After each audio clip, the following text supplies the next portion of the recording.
Hey there, chiming in early.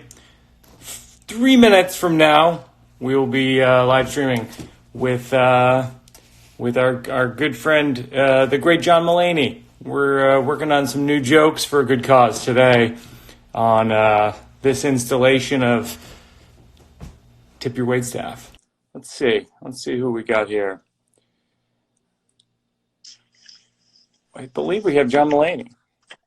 Hello, Michael. Hey, buddy, how you doing? I'm good. How are you? You look nice. So do you. You look like you're holding up. Oh, yeah. The green. We got, by the The way, green plays well off my skin. Yeah. No, it's a good match. We have Novak in the comments. Jacqueline Novak, our good friend, Okay. who has been active in the comments, which are in the bottom of the screen. Active in the comments every day. That's really. How are they? Are they positive? I mean, I assume they're positive, but I feel like she knows us too well to. She's affecting a persona that is an internet heckler. That's my worst nightmare, is someone of her astounding wit and intelligence and knowing us for 2 decades, adopting the persona of an internet heckler. And she's going to be, she says, you hired me. She's going to be, it's not true. She's going to be the guest tomorrow. So maybe you could come in the comments tomorrow. Yeah. And clap back, as the kids say. Yeah. What if she just wrote "We Stan" over and over again? How are you feeling? That's a big question. I'm okay. I'm fine. I felt off yesterday, but I took a bunch of zinc, and I think I was just run down. I'm not feeling any symptoms. How are you? I haven't spoken to you outside of this. Pretty good. Hitting the zinc, staying indoors, trying to sleep a decent amount of hours. Our daughter, who's 5, is going to bed around 10 or 11 at night, so then she sleeps till 10 in the morning. Oh, wow. That's great. Yeah. Oh, that's wonderful. I wanted to do that so much when I was 5. Oh my gosh, yeah. Although I don't know if I could. Could you stay up to watch Johnny Carson when you were 5? There was a certain point, because I was youngest of 4, there was a certain point where my parents sort of forgot they had a 4th child. And sure. I kind of got away with everything for a run there, which is sorry, I touched my face, which is why I was able to watch a lot of SNL and a lot of Letterman. Yeah. I could, by the time I was 11, I would make it up for Conan every night, and if I got caught, I had a secret Watchman TV, a small one, and I would watch it under the covers. Saturday Night Live I could stay up for. I always definitely saw the monologue, even when I was really little, because I thought the host was a surprise till the moment they announced it and they walk out the door. Oh, I love that. That's better than people, what it is. Wouldn't that be fun? Although sometimes there'd be a real but occasionally.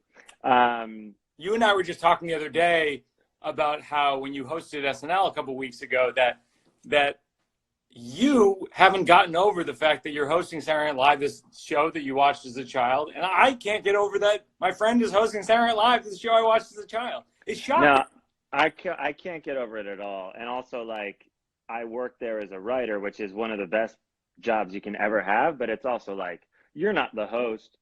And you're not even on the TV. So it was like being a busboy, and then they were like, you want to be maitre d'? And I was like, yeah, I know how the kitchen works. I know how to bus tables and get water. Sure. And then then you're the maitre d', and you're like, oh, I'm not good at this at all. I just like standing in the back and talking shit about people. People are begging in the comments for Petunia, which is I don't know if that's something you're allowed to request. I think money has to. Does money have to? Yeah. We have to hit a certain dollar amount with the raising money, because we are, just to bring people up to speed, we are raising money. Comedy club staffs across the country. If you go on tipyourwaitstaff.com, which was Roy Wood Jr.'s idea for the name, who is a great comic. He wrote a great piece in on Vulture about this. Yeah. That's right.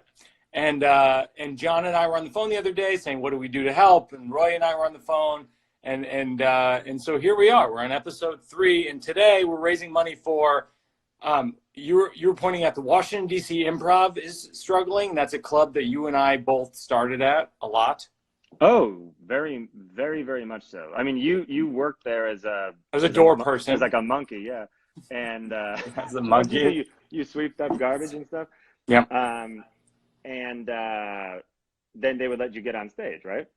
Occasionally, yeah. Over time, I started as a door person, and I did that for a couple of years, and then eventually I was able to open for Brian Regan and Jake Johansson and Mitch Hedberg and all these people, and I learned a lot from. And it's an amazing staff over there.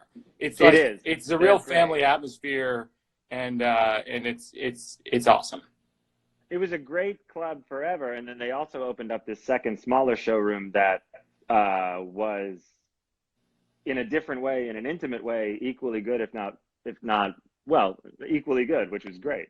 And so, like, Allison and the whole staff there, I guess I've known since I was 19, because I opened for you my sophomore year of college. Yeah. Maybe, yeah, or junior year of college. I got to open for you. Then they had a new talent night competition, and I won the opportunity to be an MC. Yeah, that was the first place. That was the Was first Novak in that? Was Novak in that same contest? No, she wasn't. Okay, because no. she was telling me yesterday she was in Jacqueline Novak, the comedian, who's heavily in the comment section today with us. She was in a competition at the DC Improv that she holds on to this day that she did not win. She's a little frustrated about that she didn't win that. It was no, she was not in that. Though there was a guy backstage who was really talking down to me. I guess because I looked like I was 7. And he was like, have you seen Jerry Seinfeld's Comedian? And I was like, yeah. He's like, you can't just see it. You got to get the DVD. You got to study it before you know what you're doing. And I beat him, and I was so happy. Yeah. That guy. Study the DVD. A real pro. And can I address something real quick? Yeah, of course. A few people are asking, is my dog safe? My dog is safe and in the other room and enjoying the hell out of herself. And just to reiterate, we are raising money. I don't know, maybe we should name a figure for her to appear on camera, but it's not going to happen for free. Wow. Let's say if people go to tipyourwaitstaff.com, you will see the DC Improv. And let's see what theirs is at $22,000 right now, and their goal is $25,000. I say if it hits $25,000, Petunia is in the picture. My good friend Erica Jaffe's mother Jill just asked what I put in my hair to keep it up like this. Nothing. Jill, come on. No, it's a good question. Valuable airtime, Jill. Come on. Well, how many people do you think are afraid to ask that? And then she did, and now I know. It was in the air. And the other club that we're raising money for that I just added today is the club that you and I played years ago, Penguins in Cedar Rapids, Iowa. Oh, that's actually that was the first professional weekend I had as an MC. Yeah. Yeah, I didn't do great, but it was really important. That was very formative, that place. Yes. It's a great club. And they've also had odd struggles. They've moved locations over the years, but it's a good club. It's a great club. Yeah. How do you want to start? Yeah, I got a bunch here. Okay, I have let me just try these because I've never had a good opening joke. Okay. I've never had a good opening line, period, like when I start a set. But your Farrakhan joke was really funny on SNL, I thought. I thought that worked pretty well. Yeah. But I want a clean, that was like, oh, why am I hosting? I want, some comics have a clean, I don't mean not obscene. I mean like a evergreen thing. They just walk out and say, you don't know who they are. And that's right. And it works, right. I've never had that at all. And I've Yeah. asked people to help me with it, and they haven't helped. Yeah. One thing I wanted to try was walking out and going, "Oh, surprised to see me alive." When you hire assassins to take me out, I suggest you hire the best next time. That's funny. At comedy clubs, I've tried. Thank you for letting me talk in your restaurant. Doesn't really get much. Then I have a few things that are like prefaces to other thoughts, which is one of them is one thing I like, other than photos of two different types of animals hanging out together, and then I go on with whatever I have. One of my new openers lately has been people often come up to me and they say, "Wait a minute, what are you in?" And I say, "I'm in the worst conversation of my life. What are you in?" They're like, "I'm in that too." I'm like, "You cast me." And then lately, when they ask me what I'm in, I say Shawshank Redemption, and they go, "Wait, which guy?" And I say, "I'm Morgan Freeman." And they're That's like, great. "Oh my God, I love your voice." Oh, that's great. Hey, how about the guy in Shawshank who actually did the murder? Who they remember when he confesses in that weird scene? He's like, "I was there, and then I killed him, and then some banker took the fall." And he has perfectly big gums and small teeth, and he has such. But I feel like anyone who's seen the movie, he's made such an impression on. Yes, absolutely. So is that the list of your opening lines? Hold on, let me see. The opening line, people should know, is the hardest slot in a comedy set list because as a comedian, you don't know what they know about you. And so, the elephant in the room is, either we love this guy or we don't know who this guy is. Right. Or the greatest thing is we don't know who this guy is. We're not sure if we like him. And then the opening joke destroys. And the relief in the room is psychotic. They're so happy. Well, Gaffigan has the great opening line is, "I've never heard of me either." I know. I had to add Farrakhan just to get to that. I mean, this is not, I can't do this one. It's a little too grim. My whole new show is grim, so you can be as grim as you want. I don't know how to do this one. What do you got? Just say the first half. Okay, settle down. As Charles Manson famously said, "Guys, I didn't come here to monkey around." It's very funny. You understand that he would have said that like during the crimes. Right. Anyway, right. He wasn't even present at the crimes, by the way. Not that I'm some Manson truther, but he was not there. Yeah. I like that. Okay, what do you got? You got to go.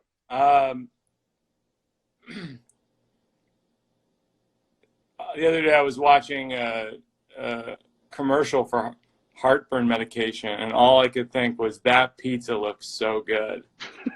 I got to get some of that heartburn brand pizza. Heartburn medication brand pizza. Because the cheese really pulls. Yeah. And without the cut to of like. Maybe some Robitussin dipping sauce. Oh yeah.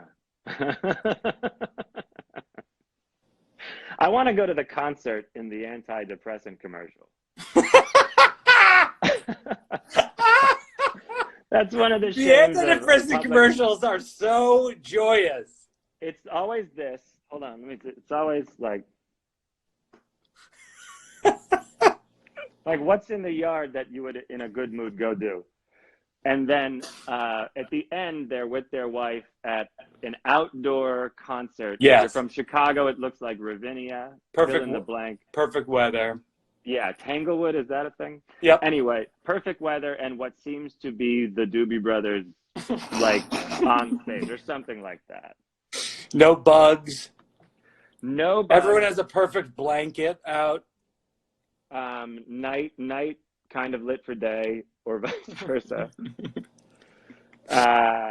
Here's what I got. One. Sex is the most outrageously dynamic activity.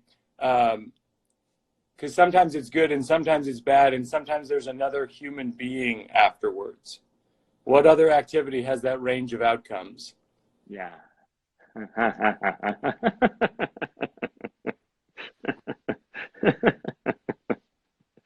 Sometimes there's a human being afterwards who in 30 years will hate you. Who in 30 years will hate you. or have a lot of that was have one a of lot of the feeling. that my last special is called The New One, and people can watch it on Netflix if they want, but It's great. But it's all about, if people haven't seen it, it's all about the reason they never want to have a child. The second half is about how I had a child and all the reasons that I was right and then wrong ultimately. And that's where it is a little bit emotional at the end. And one of the things I don't mention in the special, but it's in the book version of it, which comes out in May, is that I always feared that thing of that my children will, if I had a child, the child would hate me one day the way I hated my parents when I was 15. I mean, I remember saying to my parents, like, I hate you. And it's just like, I don't want to, that's a bad deal. It's a bad situation. Wait, that's so true. It's horrible. And you have to factor in that you're a comedian, so you're like the amount they'll be psyched about you and then embarrassed is extreme. That's absolutely true. As with any of us. Right. There's going to be a circularity to the relationship because initially she'll be excited that I'm a comedian, and then eventually she'll be angry, and then she'll really appreciate it and hopefully define her life around a museum based on you, like similar to Abby Elliott, right? Abby Elliott probably had that with her dad is one of the great radio personalities of all time, or I'm sorry, her grandfather. That's true, and her dad's one of the. And her dad is, of course, comedic guy. Chris Elliott. And then she's a fantastic comedic writer and performer too. That's right. Wonder if you go into the line of work. Curious. We'll have to ask Abby. yeah. Sorry for the digression. What else you got? What else you got? I only have digressions. They're getting close on Petunia. The DC Improv donations are up to $24,300 out of the $25,000 goal, which means you're $700 away. How much of that did we raise total? I think about like $2,000 in the last 15 minutes. Very nice. Not that matters. It's the thought that I not like that to it know. matters. I like to know numbers. I'm getting to an age where I don't really know who I am anymore. Like when Larry King played himself in movies. And Letterman too. I remember watching Letterman in the Man on the Moon. Yeah, Man on the Moon, and I was like, this is odd. And then apparently the gossip on it was he refused to take off his glasses or whatever. Yeah, he didn't do any look to appear that it was like 1981 or whatever. Yeah. I liked Larry King in movies. A sketch that Simon Rich and Marika Sawyer and I wrote was Larry King shooting his actual show, Larry King Live on CNN, and forgetting that he was no longer shooting the movie he'd been shooting earlier today. So he keeps going, what do you think of Dog President?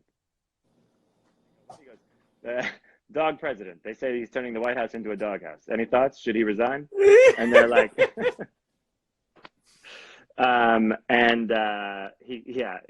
was mainly that. It was mainly that he had played himself in a movie called Dog President and kept saying, should he resign? Here, I have a joke I need help on because it's sort of a front half of a joke, but not. Oh, is that the end of your joke, by the way, or do you have more on it? That's it, baby. Here's my front half. Do you have this with friends where when you're bouncing jokes and you go, I just have a front half of this and I think there's a joke there, but I don't know what it is? Oh, I bring scraps. I bring nothing, and I so hope the other person will do the work for me. So my first half is I dropped off my daughter at one of these musical camps or whatever the thing. I go, I'm not exactly sure what it was. If there was just a bin that said toddlers, I would have dropped her in and headed to the coffee shop. And I'm having coffee with my friend Rob, who's another one of the dads. and I look up, and there's a true story, and a bird shits in my eye, and literally in my eye, and I go, ah! And Rob looks at me, and he goes, it's good material. And I go, Rob, maybe when the shit is out of my eye, we could talk about how this could be good material. Also, Rob made it good material, but if you got on stage and said a bird shit in my eye, we'd all people might laugh a little, but if that was all you said, with no more context. Yeah. Imagine if you just said that something like comical, but really with no legs happened to you. A bird shit on me the first and only time I met Robert Schimmel, the dearly departed Robert Schimmel. A bird shit on me. We were in Miami. You were there. I was there. I was at that show. I think I opened that show, maybe. I opened. Then you opened. Geraldo and Schimmel performed. That's right. We were by the pool. A Yep. bird shit on me, and I said, "Well, I've heard it's good luck." And Robert Schimmel goes, "If you're a dry cleaner." Oh, that's nice. That's a great Schimmel moment. He was fast. He was brilliant. If people are big comedy fans, dig up some Robert Schimmel specials. That dude was hilarious. He was really, really funny. He has a couple specials, right? He had a couple HBO hours. Yes, at least. I don't mean to half guess what he had. He was brilliant. Do you? What else you got? I don't think dinosaurs were put together the way we put them together. Like, I think it's like when I go to IKEA and I put something together and there's there's one support beam left, and I'm like, well, this ain't in the shelf. All right? That's very funny. Like, I feel like the guy got the box of Tyrannosaurus Rex bones, and his wife was like, you better finish that tonight. And then in the morning, he had two little arms, and she was like, those are its arms? He's like, yeah, those are its arms. It had little arms. I think that's great. I have a natural history joke, which is that I was at Jen and I were at one of the dinosaur exhibits at the Museum of Natural History, and there's a sign, a placard next to it that says, these are all simply or merely hypotheses. Until more fossils are found, the mystery remains unresolved. And I was like, you know what? You guys did the work. You dug up the bones in Montana. You used the dinosaur crazy glue. You put it together. If you're going to say the mystery is unresolved, I want that on the Bible and the Quran and the Book of Mormon, because there's a lot of mysteries that are unresolved, and we're not saying that about those. No, and 99% of people, if you went, this is absolutely what a dinosaur looked like, we'd be like, cool, very cool. We already have. We're fine with it. And then I also thought, like, you and I both grew up Catholic, but it's like the Catholic Church has no solid like fossils. Like if I went to the Vatican and there was like a solid like replica of Peter, I would be like, yeah, this holds up.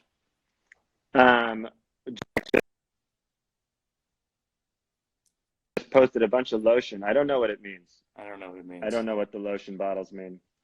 I think it's a goof that Jacqueline is doing on us and okay. Telling, yeah. Those of us with Irish dry skin don't take kindly to them lotion emojis. Oh, my apartment is so small, I get mad when people give me coins as change. I'm like, where am I going to put this? On the magazines on the counter? They're glossy. They're going to slide off. I will put coins in any jar. Wait, coins? When I get coins, I will put it. There's a jar next to the cash register. No matter what it says, I'm so annoyed by like having some pennies. I'll throw them in there. This is another Manson joke. Coins are about to be gone. You think? I think coins are on their way out. But remember when everyone already didn't like coins, and then they introduced they're like new dollar coins. It was like, no. You're not listening at all. now, now I have to throw away $1. Yeah. Um, You got another so Manson joke? no, I was saying it ends with I'll throw them in any jar for any charity next to a cash register, even if it's like release Manson. I was on a Manson kick that day, I guess. Here I have a half a joke that it is a half a joke that I haven't finished, which is based on a completely true story. I went to a Catholic high school for 1 year called, I guess I can say it. I've said it in my other stuff. Is St. John's in Shrewsbury, and after gym class they would make us shower, and if we forgot our towel, the gym teacher would hand us paper towels one by one until we were dry, and that happened to me once, and I never forgot my towel again. So maybe it's a good idea. One by one. How do you feel about that? I mean, it's gross. It's horrible. I was just trying to think of where the punchline is. No, I know. I think you let it sit for a second because I took right. You let it sit. You gotta let the setup sit because it's so strange. That reminds me of a small bit I have. Why it's not a bit yet. It's like, has anyone ever thought when they open an orphanage, let's make this nice? Like, has anyone ever gone into the orphanage business who's not like, I hate those little pipsqueaks? Like, and I know they have, and I'm operating in a world of cartoonish facts, okay? From Annie, the reboot, which I was in, by the way. Oliver, you were in the Jay-Z? I was in the Jay-Z Annie. I forgot that. One scene with Cameron Diaz. It was truly an honor. What did you do? What was your line? Or line? I was like kind of like the milkman, delivery man kind of thing, and and then she like sort of flirts with me, I think, and it's yeah. But as we all know, it's the better of the films, of the two Annie films. Without a doubt. We all know that the recent Annie far exceeds the original, and that's just the way it is. In terms of what people still talk about, oh yeah, 1,000%. Sure. 1,000. They talked about it a lot then, and they still do. Carol Burnett, you know, because we watch Annie with Una. She's 5. She gets it. She understands. Does she know that she's drinking gin? No. I didn't really get that as a kid. I was like, I don't know why she's acting funny. No, but I will say, like, the Carol Burnett Miss Hannigan is scary for kids. Like, Una is scared of her. Oh, yeah. No, that's the thing. Is like, between Oliver Twist, Annie, and maybe no other examples, but I feel like, it's like, you're like, they hate kids. Like, they're like, I'm gonna wait, but they want them back. It's very. Someone wrote original Annie 100% better. Sorry, I know that's the joke. The joke is I know that the original Annie's better. Oh yeah, that person. Oh no, I'm sorry if we confused that person.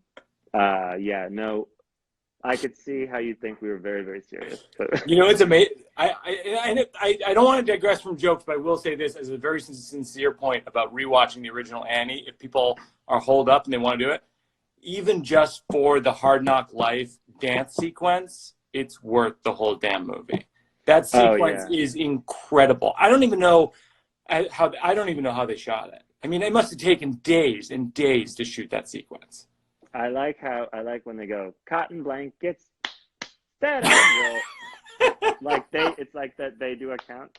I like it. If people are tuning in right now, this is Tip Your Waitstaff, and we are raising money for comedy club staffs across America who are out of work right now. And I myself was a waiter. I was a person who worked at a comedy club, and so I know that a lot of these people are just working on tips, and if they're out of work, they've got no income coming in. And so we're raising money on tipyourwaitstaff.com, which is a URL that we got, and for all different clubs all across the country. We've hit the DC Improv, where me and John started, the $25,000 mark, which means that John has to bring Petunia into the live stream sometime in the near future. Okay, I'm gonna open the door, which will basically be like, I mean, the odds of her not coming in are extreme. Okay. Petunia is a beloved American figure in my experience. And yet she's French. That's right. Because her name of her breed is French Bulldog. That's right.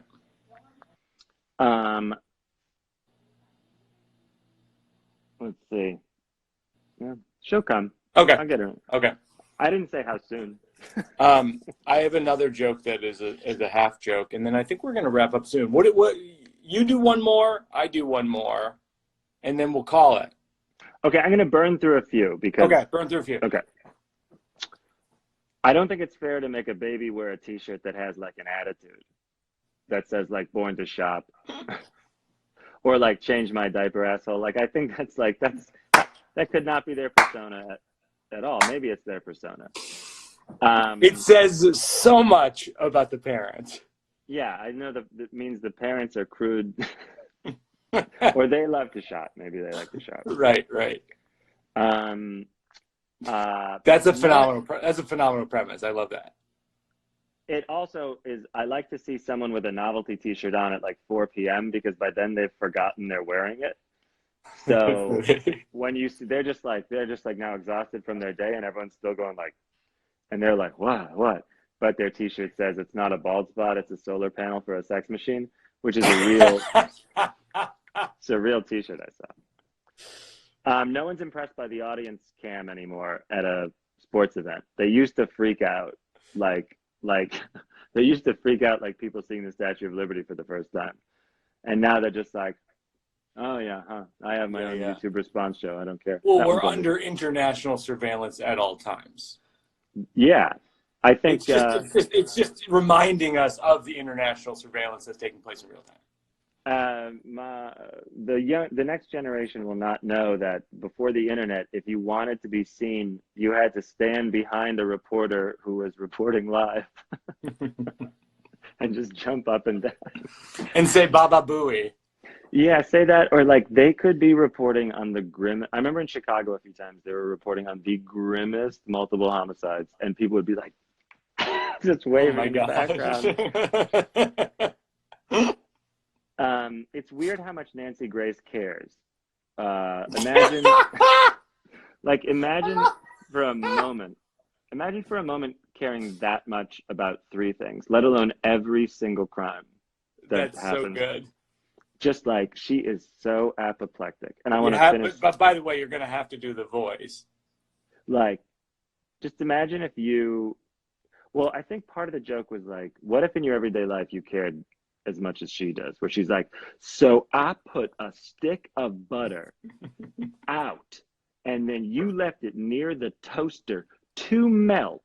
I don't know. Permanent. Her state of mind is permanent indignance. Permanent indignance. Yeah. I don't think when your credit card is approved, the sound should be because that sounds that sounds like it wasn't approved. Is that the approved sound? Yeah, a lot have that. Now in New York taxis, they started going. Roy Wood Jr. was saying the other day on this stream, and I thought it was a really funny joke, which is like when you're in a rush, you don't want an Uber, you want a taxi cab. You want someone who is legitimately dangerous at driving to get you to the airport on time. That's really funny. Funny. And someone who has no Google Maps. It doesn't need them. That's right. And drives on the back streets to LaGuardia somehow. I love that. I love those, where they're like, highway's no good. I'm gonna drive through someone's backyard. Okay, wait. I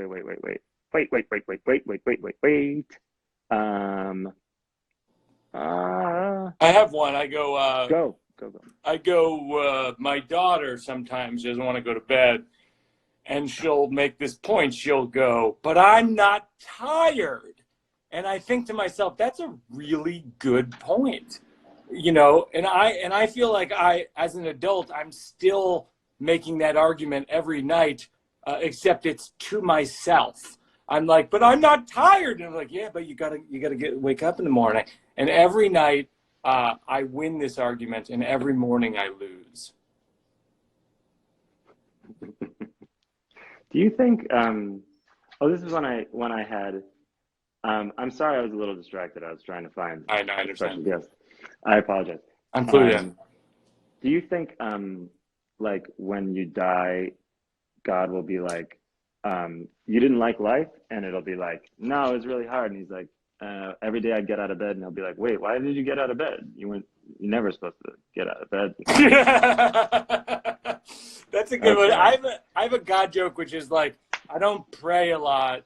I only pray when things aren't going well. When things are going well, I think I am God.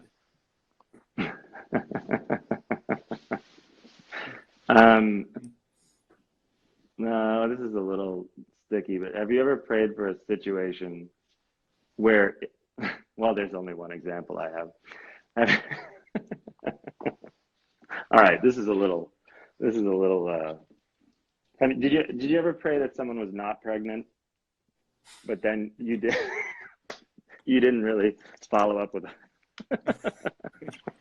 what might happen? I scratched that joke, and as an apology for that controversial joke, I'm going to give you now. Oh my gosh! The person you owe on it. I want a lot of applause. That's for $25,000 comments here. I want a lot of applause emojis. She is now camera shy because I took too many photos of her, but there she is. Someone wrote "I'm pregnant" in the comments. What does that mean? Are they really? In reference to, I don't know. I think so. Oh, I thought they meant the excitement of in reference to your joke. So some of the clubs we're supporting on Tip Your Waitstaff right now are Helium Comedy Club in Buffalo, which is where I was supposed to perform last week before I turned my damn car around. Oh wow! The DC Improv, the Wilbur in Boston, the Comedy Studio in Somerville, the Comedy Attic in Bloomington, and the Birminghton Stardome. Yeah. We're still ready. The Attic, the Comedy Attic is on the list. Yeah, that's a great place. Comedy Attic is these are all great places. I was explaining on the Insta stream the other day. The Comedy Attic literally is an attic. I mean, it literally is. You just walk up and you're in basically an attic with 150 people, and sometimes Jesse Eisenberg's there. So that's sort of the club in a nutshell.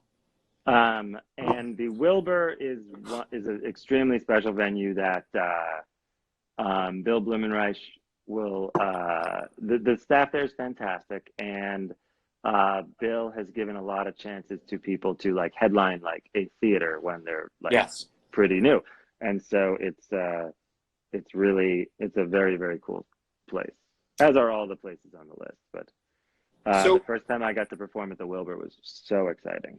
Oh, it's these are all great staffs of clubs, and we'll continue to have more. I'm going to try to do one of these every day. I'm doing one with Jack Novak tomorrow. We'll be seeing, I think Jack Antonoff might be in our future. I think Nikki Glazer might be in our future. Comedians who are watching, drop me a note if you want to pop in someday. And I'm just here in the office working on jokes. Oh, look at that. Oh, you're organized. That's all I do. If you saw what my thing was, you'd be ashamed that you're friends with me. I have one notes app page with 7 years of half thought out ideas, 2 of which are about Manson. All right. Thanks everybody for tuning in. And the sign off is, it's silly. I never thought I'd have a podcast or have a sign off, but it's Tip Your Waitstaff. Tip your waitstaff for real. And many people are hurting from this. We're especially grateful that you're helping out the people laid off from the clubs that we love. So thank you very much.